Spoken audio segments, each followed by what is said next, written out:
Hello students, welcome to VPRC in online classes. How are you all? I hope that you are all well. I am Arjun sir. As you know before, I am English teacher. So the students, I will teach you the topic direct speech and indirect speech, in which I will teach you today interrogative sentence type 1. Helping group type. As helping groups, I have written here: do, does, did, is, am, are, was, were, has, have, had, will, would, shall, should, can, could, may, might, must, etc.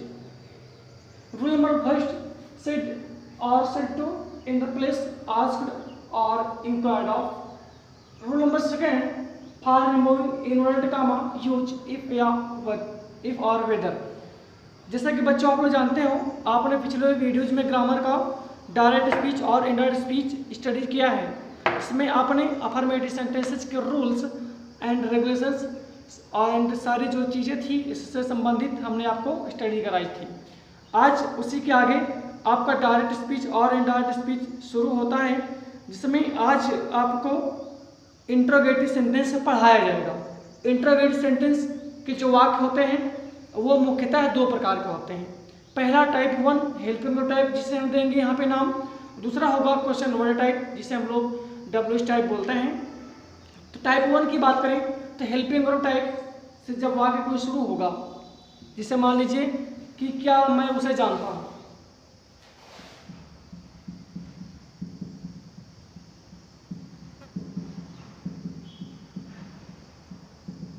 आपका यह question है क्या मैं उसे जानता हूं। अगर इसका ट्रांसलेट करोगे तो निकलेगा answer do I know him. अगर क्वेश्चन वर्ड डब्ल्यूएच वाले वर्ड की बात करें, जिसे कहा तुम कैसे हो,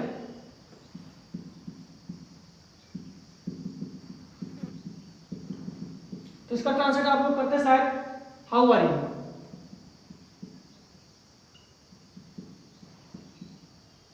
इस वाक्य में और इस वाक्य में दोनों में समानता है। समानता यह है कि जो पहला वाला वाक्य था वो हेल्पिंग वर्ब से शुरू था, और दूसरा जो वाक्य आपने हल्के क्वेश्चन वर्ड से स्टार्ट है, यानी डबल से स्टार्ट है। तो ये चीजों में अंतर आएगा। इंट्रोगेटिव सेंटेंस के वाक्य दो प्रकार से यहाँ पे बताए जाएंगे आपको। तो टाइप नंबर 1 हम शुरू करेंगे, जिसमें आज आपका पढ़ाया जाएगा हेल्पिंग वर्ब टाइप। जब वाक्य हेल्पिंग वर्ब से कोई भी शुरू होगा तो से दे सकते के स्थान पर आज के इंक्वायर्ड आप लिखोगे। इन्वर्टेड कॉमा हटाने के लिए कंजक्शन इफ या विद लगाओगे। ये चेंजेस आपको देखना है। तो टाइप नंबर 1 की बात करेंगे डू डच। जैसा कि जानते हैं आप लोग, डू डच का प्रयोग प्रेजेंट इंडिफिनिट टेंस के इंट्रोगेटिव नेगेटिव सेंटेंस या नेगेटिव से शुरुआत होता है। ये हेल्पिंग वर्ब्स होती हैं, तो प्रेजेंट इंडिफिनिट में लगता है डू या डच का प्रयोग।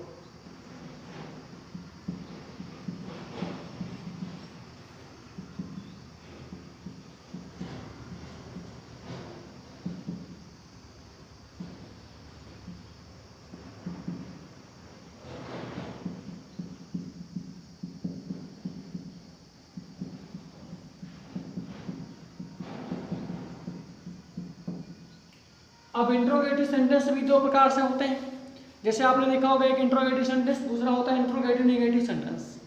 तो अगर वाक्य इंट्रोगेटिव सेंटेंस होगा, सिर्फ जब वाक्य सिर्फ इंट्रोगेटिव सेंटेंस होगा तो डू डच को हटाएंगे, वर्ब के सेकंड फॉर्म का प्रयोग करेंगे, और डू नॉट या डज नॉट के बाद सब्जेक्ट के बाद नॉट। यानी जब इंट्रोगेटिव नेगेटिव होगा तो डू नॉट डज नॉट को हटाएंगे, उसके स्थान पर लिखेंगे हम लोग डिड नॉट। डिड नॉट का वहाँ पर प्रयोग होगा।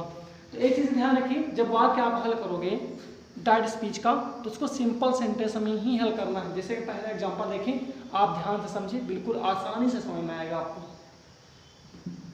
जिसे बोला जाए she said to me,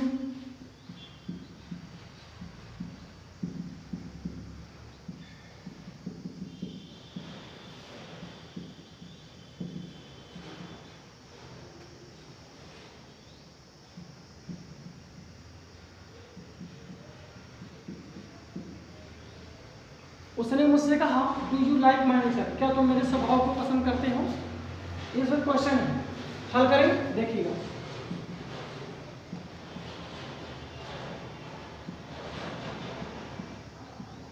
she said एसेक्टिव के सामने क्या लिखा हमने, आस्क्ड, मी लिखा, लिख दिया। इन्वर्टेड कॉमा हटाने के लिए क्या लगाएंगे हम लोग, इफ या वेदर, दो में से कोई एक लगा सकते हैं। इफ लिखा, अब इधर वाला जो वाक्य रहेगा इन्वर्टेड कॉमा के अंदर वाला, जिससे हम लोग रिपोर्टेड पार्ट का वाक्य बोलते हैं, जब इंडायरेक्ट स्पीच बनाओगे तो इस वाक्य को अफर्मेटिव बेस पे आपको वाक्य बनाना, यानी साधारण रूप में बनाना होगा आपको वाक्य के।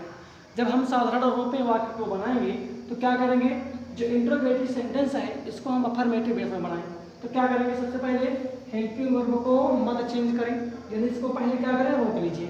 अब यू चेंज करते हैं सेकंड पर्सन में, यू मी बराबर क्या होता है, आई, देखो आई। अब क्या करेंगे, टू टच को हटाएंगे वर्ब की सेकंड फॉर्म, यानी इसको हटा देंगे, लाइक का second form like.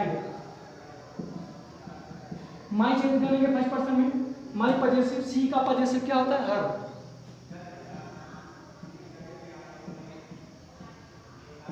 Her nature, तो सी सेडिया सब्जेक्ट के स्थान पे आज के लिए लिखा, मी लिख दिया, इन्होंने काम हटाने के लिए इफ या वेदर लगाया। अब इधर वाले भाग को क्या करेंगे, अफर्मेटिव बेस बनाएंगे। इसके पहले क्या करेंगे, डू को रोक लीजिए, डू को रोका हमने, यू चेंज करके सेकंड पर्सन में, यू मी बराबर क्या है, आई। अब डू को हटाएंगे, वर्ब की सेकंड फॉर्म, लाइक की सेकंड फॉर्म लाइक, माई चेंज करें फर्स्ट पर्सन में, माई पजेसिव, सी का पजेसिव, हर, नेचर नेचर। ये आपका पहला क्वेश्चन का आंसर है। अगला क्वेश्चन देखिए,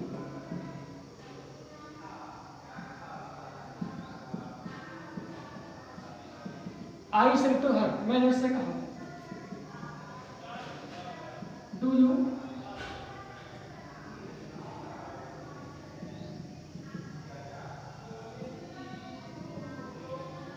मैंने उससे कहा क्या तुम रात में खेलती हो, हर करें, आई सेड सेक्टर के स्थान पे आज करें,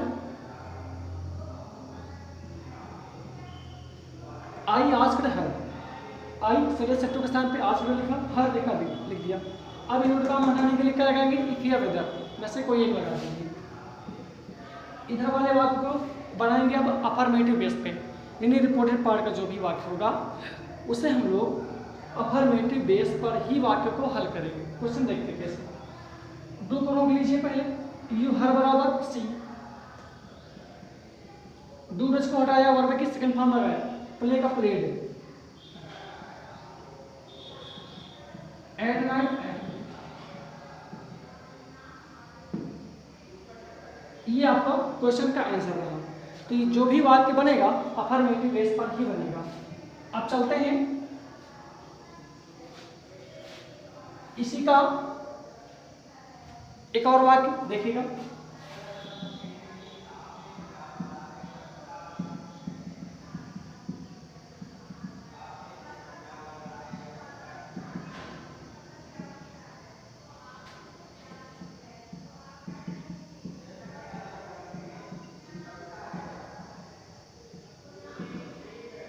आई सेड, मैंने कहा, does Harish write a letter, मैंने कहा क्या हरीश एक पत्र लिखता है, तो कैसे करेंगे हम, स्टडी सेक्टर के स्थान पर आज करो,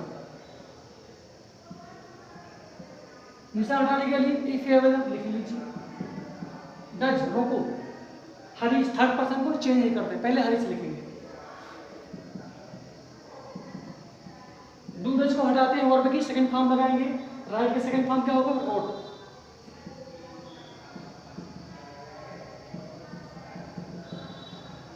ये आपका क्वेश्चन का आंसर रहा। तो आई सेट के स्थान पे आज करें, इसे हटाने के लिए इफ या वेदर, डच को रोकें, यानी अफर्मेटिव बेस बनाना है हमें वाक्य, तो डच को रोक लिए पहले, हरीश थर्ड पर्सन नहीं चेंज करेंगे, वही रहेगा, डू डच को हटाया, वर्ब के सेकंड फॉर्म, राइट के second form, wrote, a letter ये लिख दिया। अब चलते हैं अगले क्वेश्चन की ओर, जो कि हमारा इंट्रोगेटिव नेगेटिव बेस्ड पर आधारित होगा। तो देखते हैं इसका इंट्रोगेटिव नेगेटिव कैसे हल करते हैं।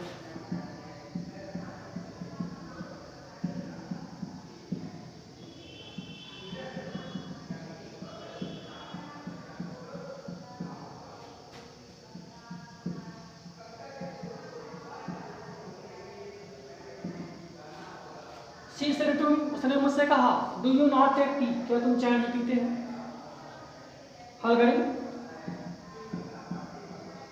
शेडे सेक्टर के स्थान पे आज करो, सी आज करो, शेडे सेक्टर के स्थान पे क्या लिखते हैं, आज करो, मी लिखा लिख दीजिए, इन्वर्ट काम हटाने के लिए वही पुराना कंजक्शन इफ या वेदर में से इफ लिख दिया। अब इधर वाले वाक्य को अफर्मेटिव बेस पे बनाएंगे। जब अफर्मेटिव बेस पे बनाएंगे तो क्या करेंगे, पहले डू को रोक लीजिए, यू मी बराबर आई। अब यहाँ पर आ गया नॉट, यानी इंट्रोगेटिव नेगेटिव है, तो डू नॉट डज नॉट को चेंज करेंगे किसमें, डिड नॉट में। देख लीजिए यहाँ पे लिखा है,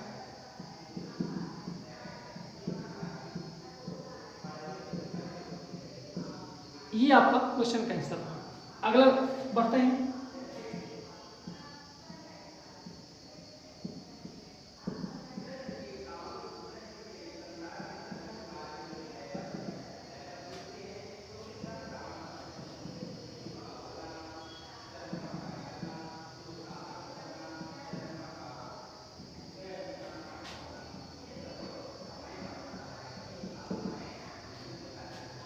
माया से टू मोहन, माया ने मोहन से कहा does Rita not go to school, क्या रीता स्कूल नहीं जाती है। हल करें क्वेश्चन को, देखते हैं।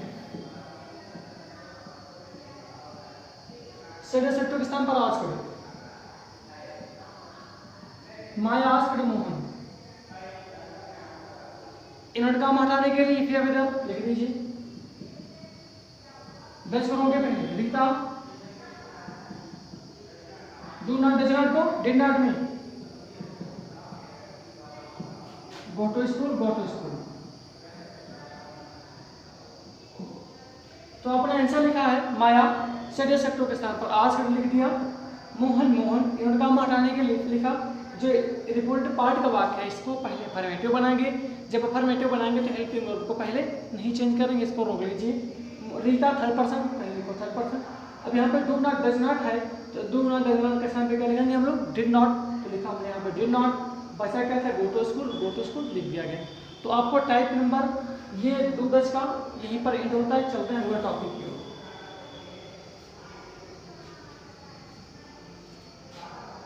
जैसे कि आपने क्वेश्चन पढ़ा है, पास्ट इंडेफिनिट टेंस में हेल्पिंग वर्ब डिड का प्रयोग होता है ना। और चेंज किस में करते हैं वैसे में, डिड को पास्ट परफेक्ट में चेंज करते हैं, यानी पास्ट इंडेफिनिट टेंस को चेंज करते हैं पास्ट परफेक्ट टेंस में। तो अब उसका देख लीजिए कैसा सॉल्यूशन होता है यहाँ पर।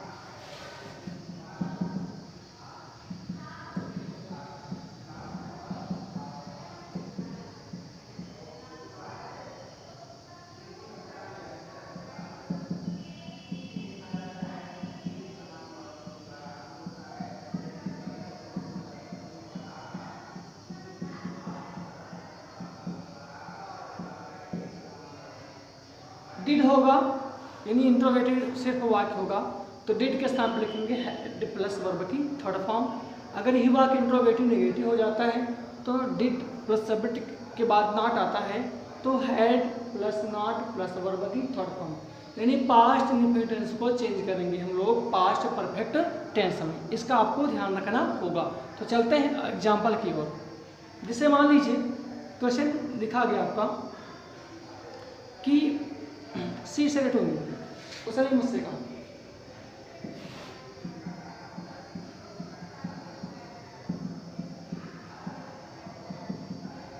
सी सेलेक्ट होगी, उसने मुझसे कहा did you do your work.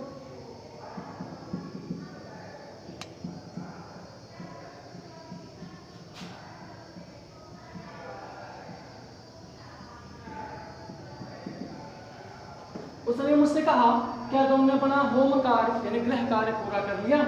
तो देखते हैं कैसे। सी सेड सेक्टो के स्थान पर आज करो, सी आज करो मी लिखा है लिख दीजिए। इन्वर्टेड काम हटाने के लिए क्या करेंगे, इफ या वेदर। अब इधर वाला जो वाक्य लिखा है पूरा रिपोर्टेड पार्ट का जो भी वाक्य है, इससे हम लोग क्या करेंगे, सबसे पहले करेंगे अफर्मेटिव बनाएंगे। तो अफर्मेटिव जो बनाएंगे तो हेल्पिंग वर्ब को पहले ना चेंज करें, तो डिड को रोक लीजिए, पहले इसको रोक लिया, यू चेंज करेंगे सबसे पहले सेकंड पर्सन में, यू मी बराबर क्या होता है आई। डिड को हटाएंगे हैड प्लस वर्ब की थर्ड फॉर्म, तो डिड को हटाया had plus third form, do का थर्ड फॉर्म डन।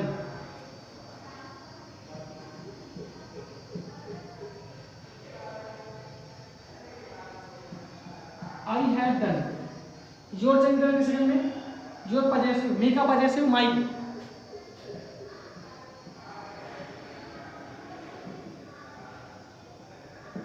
ये आपका एग्जाम्पल रहा। चलते हैं अगले एग्जाम्पल की ओर, इसी में एक और।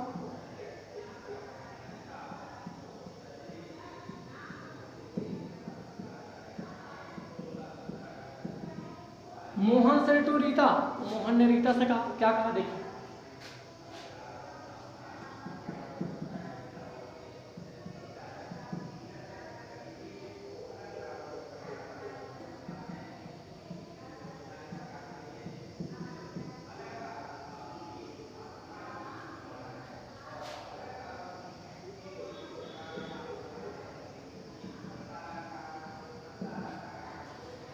मोहन से टू रीता, मोहन ने रीता से कहा, did Hema not teach English, क्या हेमा ने इंग्लिश नहीं पढ़ाई। तो हल करें। टेंस है आपका past indefinite tense, interrogative negative sentence. तो इसका भी ध्यान रखें। टेंस के साथ साथ कौन सा सेंटेंस है ये भी आपको ध्यान रखना होगा। तो चलते हैं क्वेश्चन की ओर, देखते हैं। सीधे सेक्टर के सामने क्या करेंगे हम लोग, आस्क्ड लिख दीजिए।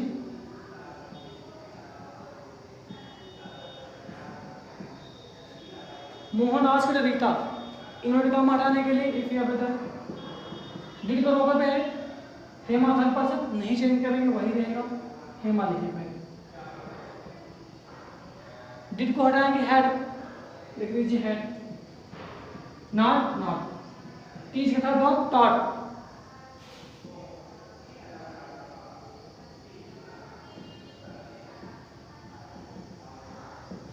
ये आपका आंसर रहा। जैसा कि बच्चे जानते हो, इन डायरेक्ट स्पीच में विभिन्न प्रकार की हेल्पिंग वर्ब्स होती हैं जो यहाँ पर आपको बताई जा रही हैं क्रम वाइज। आप हर वाक्य को अच्छे से देखें, समझने का प्रयास करें। कहीं पर आपको कन्फ्यूजन हो हम तक जरूर सूचित करें। आज के लिए इतना ही, फिर आपको इसके आगे और एग्जाम्पल्स बताए जाएंगे। आप लोग स्टडीज रोजाना लगातार करते रहें। Okay, take care of you.